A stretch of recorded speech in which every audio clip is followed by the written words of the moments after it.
네, 이슈플로우 시간입니다. 중국이 이번 8월부터 갈륨과 게르마늄 등의 수출을 통제하고 있는 가운데 이번 달에는 요소수에 대한 수출을 제한한다라고 밝히면서 중국의 자원 무기화에 대한 우려감이 더욱더 강화되고 있죠. 중국은 이전에도 이미 히토류를 자원 무기화하면서 미국의 대중 제재에 맞선 바가 있습니다. 이전에도 중국은 다양한 반도체 그리고 자동차 그리고 철강 관련 제품들의 수출을 제한하면서 자원을 무기화해왔는데요. 우리나라뿐 아니라 다른 국가들도 중국에 대한 공급망 의존도가 상당히 높은 만큼 시장에서는 중국의 자원 무기화에 우려를 표하고 있습니다. 중국은 과거 2021년 6월이죠. 철강 관련 24개 품목의 수출을 제한한 바가 있고요. 우리에게 잘 알려진 만큼 2021년 10월 달에는 요소수 관련 제품의 수출을 규제하면서 우리나라에서는 요소수 관련 대란이 일어나기도 했습니다. 그리고 2022년 4월에는 화약과 의료용 해열제 등의 사용이 많이 되는 과염소산 칼륨이라는 성분의 수출을 규제했고요. 앞서 말씀드린 것처럼 올해 중국의 의존도가 높은 광물인 갈륨과 게르마늄의 수출을 제한한다고 밝히면서 관련주들의 주가가 그야말로 들썩이기도 했습니다. 중국은 첨단 산업에 쓰이는 핵심 원자재 51종 가운데 33종이 세계 시장 점유율 1위를 차지하고 있는데요. 때문에 중국이 수출 통제 대상을 추가할 때마다 우리나라를 비롯한 다양한 국가들의 세계 공급망 타격이 불가피한 상황입니다. 최근 글로벌 배터리 업체들도 탈중국화 전략을 꾀하면서 중국의 의존도에서 벗어나려는 노력을 다양화하고 있긴 하지만 여전히 중국의 의존도는 매우 높은 상황인데요. 더해서 어제 나온 소식이 있었죠. 중국뿐만 아니라 말레이시아 정부도 히토류를 수출을 제한한다고 밝히면서 다시 한번 히토류 공급망에 대한 우려가 나오고 있습니다. 계속되는 자원 의존도 이슈 속에서 우리 시장은 어떤 영향을 받게 될까요? 여기서 오늘의 이슈까지 함께 보시죠. 네, 오늘의 이슈입니다. 말레이시아도 히토류 제한 원자재 위기 도래인데요. 원자재와 관련된 종목들 흐름까지 김영일 전문가와 함께 만나보시죠. 네, 중국이 그러는 건 알겠는데 말레이시아는 또 왜 그럴까요? 자, 어쨌든 이 히토류 갖고서 무기화시키는 움직임이 이제 좀 동아시아 쪽으로 넓어지는 건가 좀 이런 생각도 듭니다. 좀 더 자세하게 내용 알아보겠습니다. 김영일 전문가입니다. 안녕하십니까? 네, 반갑습니다. 김영기 전문가입니다. 네, 뭔가 오늘 말레이시아 뭔가 더 뜬금없는 국가다 이런 생각이 드는데 또 히토류로 여기 또 연결고리가 있습니다. 자, 오늘도 세 가지 플로우 보도록 하겠는데요. 함께 보시죠. 자, 첫 번째 플로우가 되겠습니다. 히토류 대체를 위한 노력. 여러 가지 히토류를 무기화시키니까 이제는 더 이상 당할 수만은 없죠. 어떠한 노력들이 있는지 알아보고요. 관련주들, 그리고 투자 전략까지 함께 들어가 보겠습니다. 자, 히토류. 다시 한번 원자재입니다. 어떻게 봐야 될까요? 네, 일단은 이번에 나온 이슈가 말레이시아 정부에서 이제 이 히토류를 수출 제한하겠다라고 이제 이야기를 했어요. 그러면서 이 히토류 원료 수출을 금지하는 정책을 개발을 하겠다라고 이야기를 했고, 왜 이제 히토류 수출을 지금 금지하느냐라는 부분에 대해서는 이제 이 수출을 제한하면서 국익을 극대화하겠다라고 이제 이야기를 하고 있는 겁니다. 즉 말레이시아 정부에서 이제 이 중국이 지금 세계 히토류 생산량의 약 70%를 차지를 하고 있고요. 그 다음에 이제 뭐 베트남 등과 함께 말레이시아가 이제 동남아시아의 주요 히토류 생산국 중에 하나라고 생각을 해주시면 될 것 같아요. 그런데 워낙에 지금 최근 여러 이제 국가들이 자국주의 정책들을 좀 많이 펼쳐 나가고 있죠.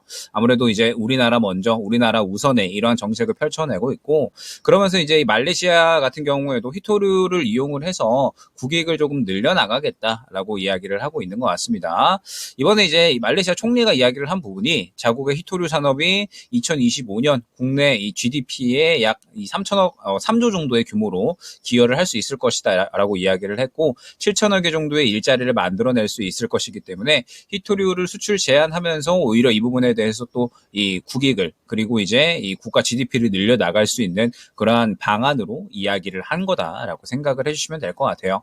물론 이제 뭐 중국이나 혹은 뭐 베트남 뭐 그다음에 브라질 이러한 국가들에 비해서 말레이시아가 뭐 히토류를 굉장히 많이 갖고 있는 나라는 아니다라고 볼 수가 있을 것 같습니다. 다만 이 중국이 지금 워낙에 큰 이 비중을 차지하고 있는 상태에서 말레이시아 같은 국가들까지도 히토류를 수출 금지한다라고 한다면 역시나 지금 히토류는 계속해서 좀 이 수입국을 다변화하려는 노력들이 이루어지고 있잖아요. 그렇기 때문에 뭐 이러한 부분들이 만약에 이제 연쇄적인 파동으로 나타날 경우에는 문제가 될 수 있다라고 생각을 해주시면 될 것 같습니다. 자, 그러면서 지금 이 히토류를 아무래도 좀 대체하기 위한 이러한 이 노력들이 계속해서 이루어지고 있다라고 생각을 해주시면 될 것 같아요. 11일, 그러니까 어제 한국무역협회에 따르면 올해 상반기 리튬의 무역 적자는 약 6조 7천억 원. 그 다음에 이제 중국에서만 한 60% 정도의 적자가 났다라고 생각을 해주시면 될 것 같아요. 뭐 이 부분은 히토류도 마찬가지다라고 생각을 해주시면 될 것 같은데 그렇기 때문에 일단은 뭐 히토류, 그 다음에 뭐 리튬 이러한 광물들에 대해서 결국에는 이제 뭐 대체하기 위한 움직임들이 계속해서 진행이 되고 있다라고 생각을 해주시면 될 것 같습니다. 뭐 역시나 가장 대표적인 부분이 뭐 DLE라고 불리는 직접 리튬 추출 방식이라고 생각을 해주시면 될 것 같아요. 소금물에서 흡착 등을 통해서 이제 리튬을 추출하는 방식을 이야기를 하는데 지금 뭐 가장 대표적인 기업이 포스코라고 이제 생각을 해주시면 될 것 같습니다. 포스코 이 염호 다들 알고 계시겠죠? 뭐 미국, 중국, 칠레 등에서 이미 이제 상당수의 이 DLE 프로젝트가 진행 중이다라고 생각을 해주시면 될 것 같고 뭐 이러한 부분들이 이제 국내까지도 넘어오고 있다라고 생각을 해주시면 될 것 같습니다. 그러면서 비단 이제 뭐 리튬뿐만 아니라 최근에 우리가 이제 요소 이야기도 한번 했었잖아요. 요소 이야기도 이제 한번 하면서 지금 이 수입처 다변화에 대한 부분도 계속해서 진행을 하고 있다라고 생각을 해주시면 될 것 같습니다. 아무래도 지금 이 원자재를 무기로 휘두르는 움직임이 중국에서 계속적으로 강해지고 있는 상태이기 때문에 결국에는 이 부분에 대한 대처하는 움직임이 상당히 조금 중요해진 시기다라고 생각을 해주시면 될 것 같고 여기에서 이제 또 한번 주목을 해봐야 될 부분이 현대차 같은 경우에는 아예 히토류를 사용하지 않는 구동 모터를 개발을 하고 있는 상황이에요. 이제 전기차 구동 모터에는 히토류 연구 자석을 사용을 하는데 워낙에 지금 이 중국 쪽에서 비중을 크게 가지고 있는 광석이 또 히토류이기 때문에 지금 상태에서 이제 히토류를 사용하지 않는 구동 모터를 개발을 한다라든지 아니면은 또 이제 뭐 국내에 뭐 한국지질자원연구원에서 뭐 베트남이나 인도네시아 등과 함께 뭐 핵심 광물 MOU를 또 맺는다라든지 이런 이제 공급망을 다양화하기 위한 노력들은 계속해서 진행이 되고 있다라고 생각을 해주시면 될 것 같습니다. 다만 말씀드렸듯이 대체하기 위한 광물, 대체하기 위한 기술은 시간이 조금 필요할 수밖에 없어요. 그렇기 때문에 일단은 지금 현재 상태에서 탈중국화라는 키워드가 계속해서 조금 중요해지고 있는 상태다라고 생각을 해주시면 될 것 같은데 탈중국화를 진행해주는 와중에 말레이시아에서 히토류 수출 금지를 한다라는 이러한 법안이 또 새롭게 나타났고 이러한 부분들은 만약에 계속적으로 파동이 연쇄적으로 일어난다라고 하면 히토류 매장량 순위를 봤을 때 이제 뭐 베트남, 뭐 브라질, 러시아, 인도 이렇게 순서가 되거든요. 다만 이제 지금 현재 상태에서 뭐 러시아 같은 경우에도 이런 부분들에 대해서 또 합류를 할 수가 있는 부분이고 최근에 또 브라질과 중국 간에도 무언가 또 이 협력을 이어나간다라는 분위기가 진행이 되고 있잖아요. 그렇기 때문에 지금 현재 상태에서 이 말레이시아의 히토류 수출 금지가 과연 이제 연속적인 파동으로 이어지는지는 계속해서 좀 지켜봐야 될 것 같습니다. 아무래도 수입국을 다변화한다라고 이제 계속해서 조금 이 여러 가지 움직임들을 보여주고 있기는 하지만 결국에는 이 히토류가 이 중국 쪽에 쏠려 있는 비중들을 좀 대체하기 위해서는 시간이 조금 필요한 부분이기 때문에 이러한 부분들이 또 이제 연속적으로 파동으로 좀 이어지지 않는지 그러면서 또 이슈를 계속해서 확인할 필요가 있을 것 같습니다. 네, 말씀 들어보는 동안 뭐 관련주들, 뭐 히토류, 뭐 그래핀, 뭐 이런 쪽으로 좀 보고 있었는데 약간은 좀 히토류 쪽 그닥 잘 움직이는 것 같지는 않습니다. 종목들 어떻습니까? 네, 일단 뭐 히토류 쪽은 역시나 가장 대표적인 종목이 뭐 유니온, 그 다음에 유니온 머티리얼, 그 다음에 뭐 노바텍, 뭐 티플렉스 이런 종목으로 볼 수가 있겠죠.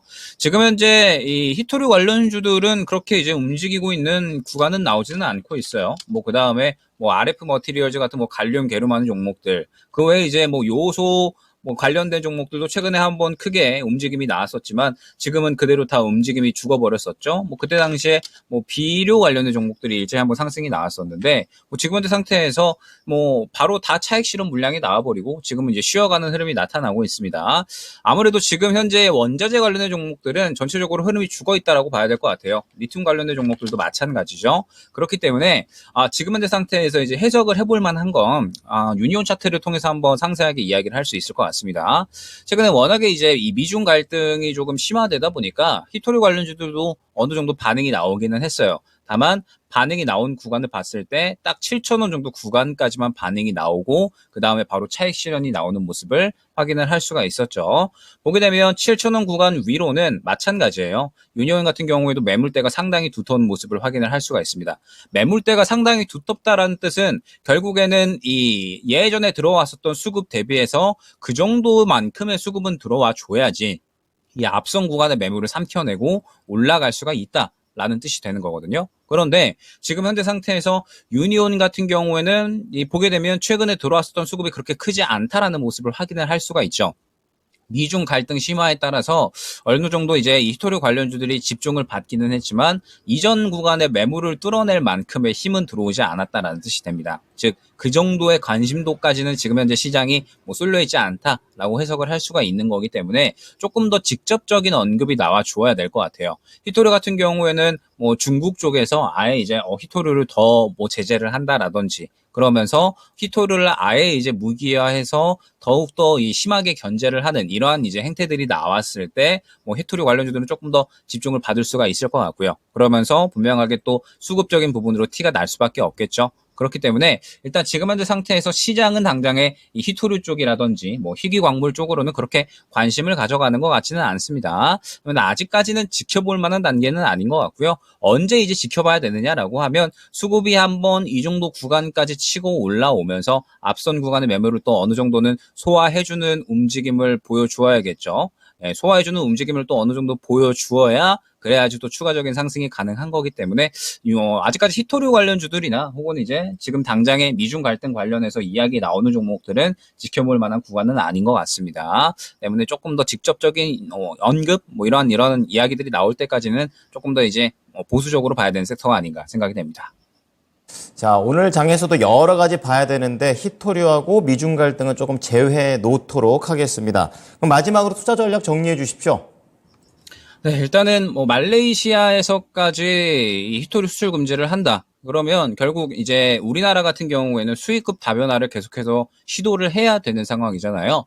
수입국 다변화를 통해서 이제 이 중국에 좀 의존도를 줄여놓고 의존도를 줄여놓은 상황에서 어느 정도 또 이제 이 대체품을 개발하는 이런 이제 선순환이 조금 이루어져야 되는데 지금 아직까지 중국 쪽의 비중이 상당히 많이 쏠려 있는 상태에서 결국에는 이 말레이시아까지도 이렇게 이제 수출 금지를 한다라고 하면 수입국 다변화를 할 수 있는 우리들의 움직임이 또 제한될 수밖에 없을 겁니다. 때문에 이러한 움직임들이 또 이제 히토류를 수출하는 국가들이 또 연쇄적으로 나타나지 않는지는 계속해서 조금 지켜봐야 될 것 같고요. 이러한 흐름들이 이제 확대된다라고 하면 또 히토류 관련된 종목들이 또 탄력이 나타날 수가 있으니까 한번 지켜봐야 될 것 같습니다. 자, 그러면서 히토류를 대체를 위한 그런 이제 이 여러 가지 노력들은 계속해서 진행 중입니다. 앞서 말씀드렸듯이 히토류를 사용하지 않는 모터를 개발을 한다라든지 여러 가지 움직임들은 지금 계속해서 나와주고 있으니까 지금 현재 상태에서 히토류 대체를 위한 움직임에 따라서 또 이제 수혜를 볼 수 있는 종목들 만약에 이러한 부분들이 또 이제 개발이 된다라고 했을 때는 또 어느 정도 시장에서 주목을 받으면서 상승이 나올 수가 있겠죠. 한번 이제 파악은 해놓을 필요가 있을 것 같고요. 자, 그러면서 시장에 대해서 또 한번 이야기를 해보면 역시나 이제 CPI 발표를 바로 앞두고 있기 때문에 지금 현재 상태에서 시장이 그렇게 강하지는 않은 모습을 확인을 할 수가 있습니다.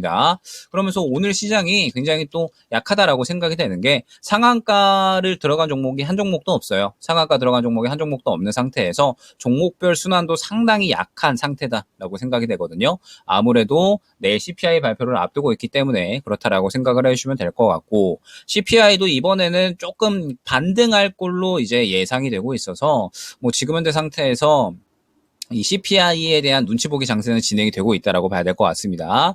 그러면서 내일 또 이제 CPI가 발표가 되게 되면 결국에는 또 바로 다음 주에 FOMC를 남겨놓고 있기 때문에 이번 한 주는 조금은 보수적으로 신중하게 접근을 해야 될 필요성이 분명하게 있을 것 같아요. 보수적으로 신중하게 접근을 해서 이번 주에는 최대한의 어느 정도 이 계좌를 지키는 매매 그러면서 다음 주 FOMC 결과가 나왔을 때 FOMC 결과에 따라서 이 방향성에 따라서 또 어느 정도 접근할 수 있는 종목군들을 또 나눠 놓으면 우리가 FOMC 이후에도 충분히 이 수익을 또 이어갈 수가 있는 거니까 일단은 FOMC 구간까지는 최대한 신중하고 보수적으로 계좌를 지키는 쪽으로 조금 포커스를 맞추어서 매매를 진행해야 되지 않을까 생각이 됩니다. 자, 공격보다는 방어 쪽에 조금 더 포인트를 맞춰 보겠습니다. 오늘 말씀 감사합니다. 네, 감사합니다. 네, 이슈 플로우 김용일 전문가였습니다.